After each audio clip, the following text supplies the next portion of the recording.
I can remember myself feeling quite helpless one day. I was at home in the recovery period after the operation, and I went to the toilet and I was urinating, and I was really pleased that the flow was good and everything, but then all of a sudden this great blob of blood came out, and that really concerned me, because when you look down at the toilet, you've just had a major operation and no one told you that that would happen. That was a very concerning thing. I happened to be at home on my own. It was in week 2 or 3, and I tried to ring my wife and she wasn't answering the mobile phone. I tried to ring the doctor's surgery and couldn't get to speak to the doctor. So I rang a friend who had been through a similar process, and straight away he said, "Oh, that happened to me." And with that very short and swift comment, I was completely at ease.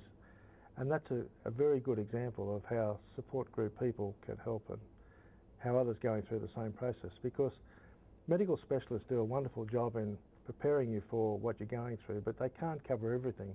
Information to start off with is very, very scarce. I did not know where to look. I wasn't getting a great lot of information from the doctor because he's so damn busy. I ended up getting information off the internet that there was a local support group here in Dubbo. I rang up the number that was there, and it turned out the chairman was John, a chap that I'd worked on the bushfire brigade with many, many years beforehand. So that made it a lot easier. When I come to the first meeting, there was a lot of people here at that group who were in the same boat as me, who I knew. After that, that's when my life started to turn around. I think it's good to speak to someone at a support group that has experienced the treatment, so that the person that has had the treatment can allay fears and anxieties that a new patient might have. And there was just such a sense of relief in finding a room full of people who had knowledge of this terrible thing that was still so foreign to us at the time. And I remember reading, I think it was a Chinese saying that said, if you want to know about the journey that you're going on, ask somebody who's returning. And I had that sense at that first meeting that there was a room full of people who had very different stories to tell, but that the common theme was that they were all okay, and that was very reassuring. The thing that was probably the most helpful was getting in contact with the early in contact with the prostate cancer support group. It helped me to understand that I wasn't alone, that it did happen to other people, and it continues to happen to other people. Had I had the time and not had so much wonderful support elsewhere, I certainly would have participated, because I found that talking about it and interacting with some other people that I know who have had prostate cancer has helped me a lot.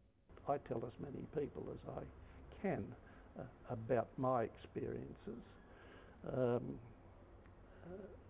so that they're prepared, and in a couple of cases people have actually taken note and have come back to us following their treatment and said that was good advice, and there we are. And in my case, I had several very difficult questions answered very quickly by people who had been through the same process. The Prostate Cancer Foundation is the peak body for prostate cancer awareness in Australia. Very simple mission, and that is to reduce the impact of prostate cancer in the Australian community.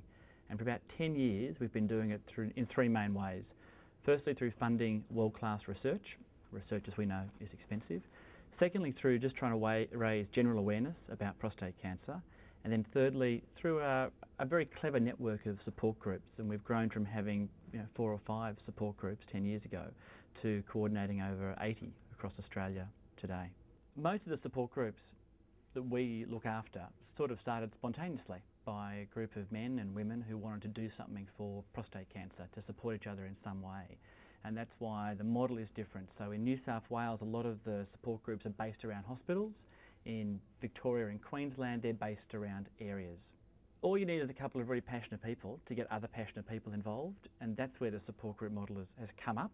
They don't really need an awful lot of funding. What they do need access to is reliable, credible information.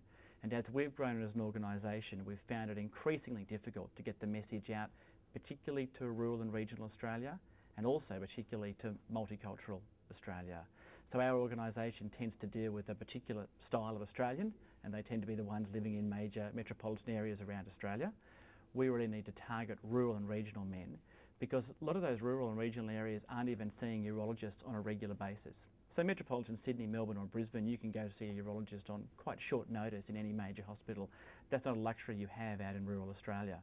And it's possibly not a luxury you have if you're from a particular multicultural background. If there are cultural issues in your access to information on health services, you're sometimes falling through the crack. So we're trying to broaden out all of our support groups to encourage as many men and their partners to come along. We're trying to make sure that all those support groups have good quality, accurate information, ideally through speakers. Or if we can't send them a speaker, perhaps we can send them a speaker via a DVD, so they get the most relevant information that's up to date and credible. A lot of the one-on-one mentoring that goes on from men and their partners in those early stages of prostate cancer seems to happen almost spontaneously. So it's actually not coordinated by the PCFA. The cancer counsellors play a lead role through the Cancer Connect program, but we know that when people call we've got a national helpline, 1800 22 0099, and people can call us anywhere and get information or speak to someone who's in a similar situation to them.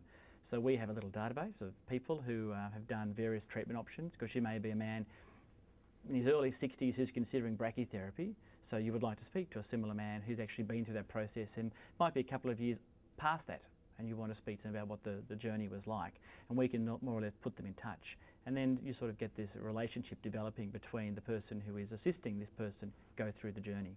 I would encourage anybody that's going through this to make contact with the Cancer Foundation and seek out the support that's available, because it is quite extensive, and you don't have to take it all, but you can pick and choose, and there's different times throughout the process where different things are valuable to you, and just knowing that it's there, being able to call into the library, being able to call somebody and ask some questions, being able to come to a support group meeting is very valuable.